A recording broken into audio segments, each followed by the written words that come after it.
So you guys might remember me telling you in a previous video that my husband and I went to the bank to take out some money.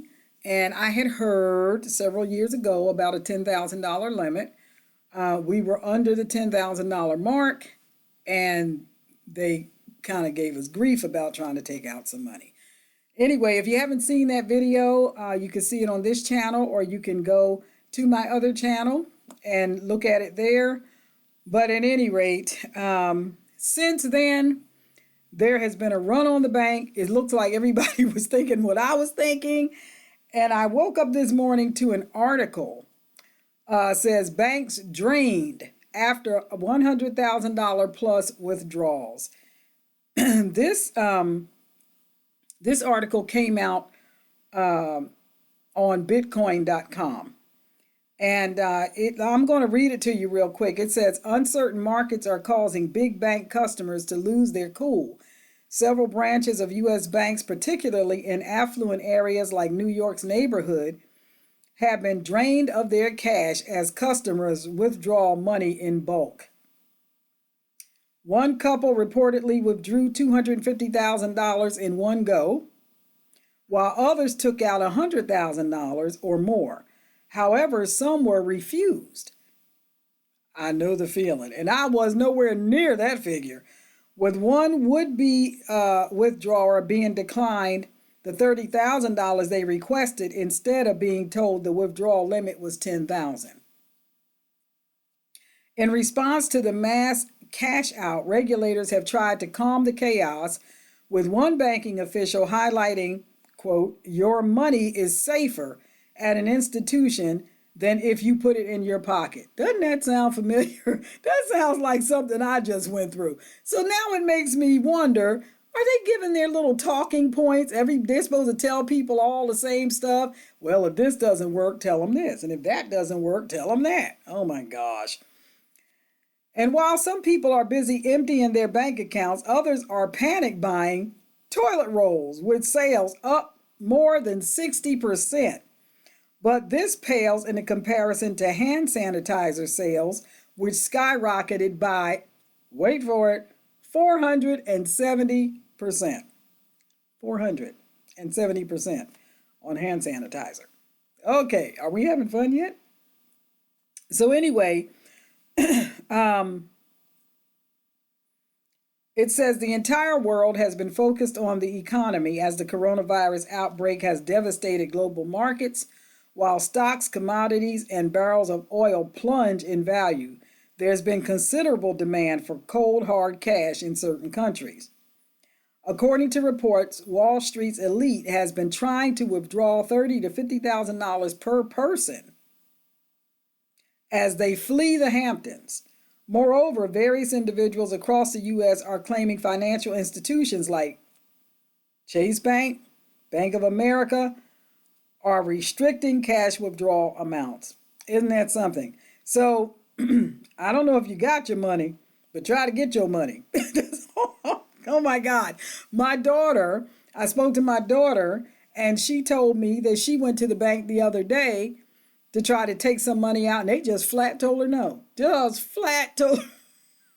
They didn't even give her a limit. They just flat told her no, and she didn't have no debt. I mean, it's not like she owes the bank some money and they're holding the money. No, they just told her no. Now, I ask you, at what point does it become criminal that they won't give you your money? None of it.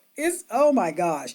Anyhow, so it says cash is something everyone looks for during times of economic hardship, and right now banks are struggling to provide liquidity. During Wednesday morning's trading sessions, global stock markets and futures continue to lose ground. The price of oil has plummeted even further from last week and is at its lowest value per barrel in 17 years. The price of crude oil is hovering around $43 per barrel, and Goldman Sachs predicts the price will drop to $20 per barrel soon. Oil prices have already begun to hurt people within the gas industry as, listen to this, 3,500 Halliburton workers have been laid off in Houston due to the price decline, while facing massive layoffs in industries like airline, tourism, and construction. People are in search of hard cash to help hold them over through the economic storm. A person that went into Chase Bank to try to get some money was recording, and they were trying to stop him from recording the incident when he was trying to get his money out, and they wouldn't give it to him. He said, Chase is insolvent. There's been a bank run. They proceeded to lie to me to go around outside the drive-through without my mask, and she would give me the $5,000 promised to me earlier. $2,000 rationed per customer. I did so, and they refused to give me that. The manager demanded that I delete this video. I did not. So there you go. When I woke up this morning and I saw this article, I was like, I woke my husband up and shoved my phone in his face. Look at this. And so, oh my goodness. Fortunately, like I said, when we left the bank that time, we did leave with something. Now, we didn't leave with everything, but we did leave with something. But my goodness gracious me, who'd have thunk it? You hear of these things happening. You heard of these things happening when the stock market crashed many years ago, when some of us were children, some of us weren't even born yet. And I think it was 1920 something, 29, when the stock market crashed. And then, the banks had a bailout during the Obama administration, right after Bush was coming out and Obama was coming in. And then there was this big bailout that taxpayers paid for. And now, my goodness, the thing is, this thing has reached around the world. I mean, the world economic system is collapsing. This isn't, well, I was about to say this isn't one country's fault, but it is. So, because if the rest of the international community had gotten the word that something escaped from a laboratory, they could have done something about it. But the CDC was not allowed in. The World Health Organization was not allowed in. The media was propagating lies and saying everything was fine. And so, these different countries were given the information to their people that they were given by this government that let this thing get out of their lab. So if you want to put some blame on why you can't get your money, look to the Orient. That's the only thing I can tell you, because the fault does not lie with this country. Let me tell you that right now. Get your head on straight so you don't start throwing daggers and darts at people that don't deserve it, because it did not start here. It ain't our fault. So anyhow, I just wanted to follow up with you guys about this. See what you can do. Someone asked me, they said, okay, so what if we go, what if I go to the bank and try to get out my money and they do give me some? Should I leave enough in there to pay my bills? If you have automatic draft, I would suggest that you try to do that. If you really don't trust your bank or the system, you could probably take your money out, and when you know that your payments are coming due or before they're coming due, go ahead and get postal money orders or money orders from somewhere and mail it in, because it's nothing for them to close their doors, open them up, and you don't have any money. It has happened before. So I'm just saying. She just said as she sipped her coffee. Anyway. So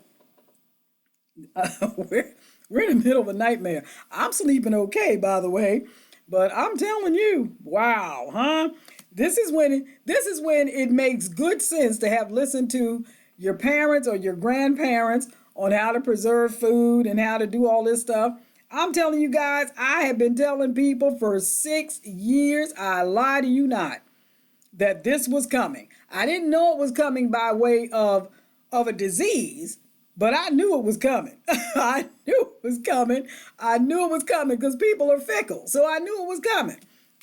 So I was telling people, you know what, when you go to the store, you should think about just picking up an extra bag of beans or an extra bag of rice or whatever. Just we have so many natural disasters, earthquakes, hurricanes, all kinds of stuff happening. What does it hurt you to have a little extra something set aside in case of an emergency? 6 years I've been telling people this.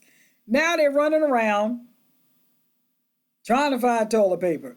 I saw a meme that said that the roll up yonder must have been called because that's why there's no toilet paper. And I'm saying they must have called the roll early because I'm still here. That's all I know. Anyway, you guys have a good one. Take care. Stay safe. Keep your distance from people. Tell your grandchildren and their friends to stay away. Little germ factories.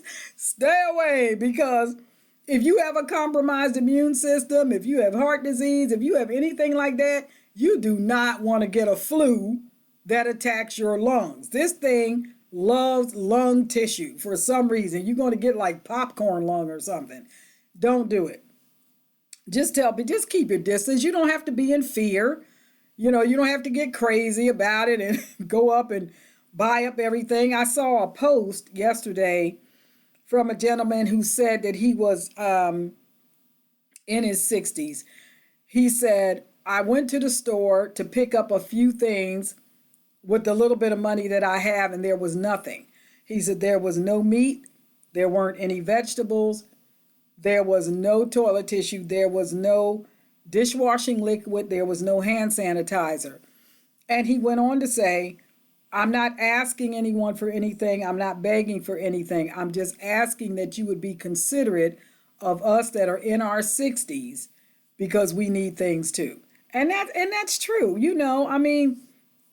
The fact of the matter is, some people literally live from paycheck to paycheck, and I understand that. I really do. I get it that there is nothing left over for you to save money or for you to pick up extra anything when you have to choose between your light bill and feeding your child, or your light bill and taking care of your grandchild because your child is irresponsible and you're responsible for your grandchildren, or whatever is going on. I get it, the whole paycheck to paycheck thing. I'm not talking to you. I'm talking to those that could have done better, that could have saved, that could have put some things aside, that could have been prepared for some kind of an emergency. And you took life for granted and you didn't do that. And now you're depriving other people who desperately need stuff. You're wrong for that, okay? You don't like it? Get off my channel. You're wrong for that. You're wrong for that. Don't be selfish. If you know somebody that needs some help, give them some help. And listen, if this doesn't apply to you, then let it go past you. If it applies to you, do some soul searching. Hello? Check yourself before you wreck yourself. That's all I'm saying. Have a good day. I'll see you guys next time I come on.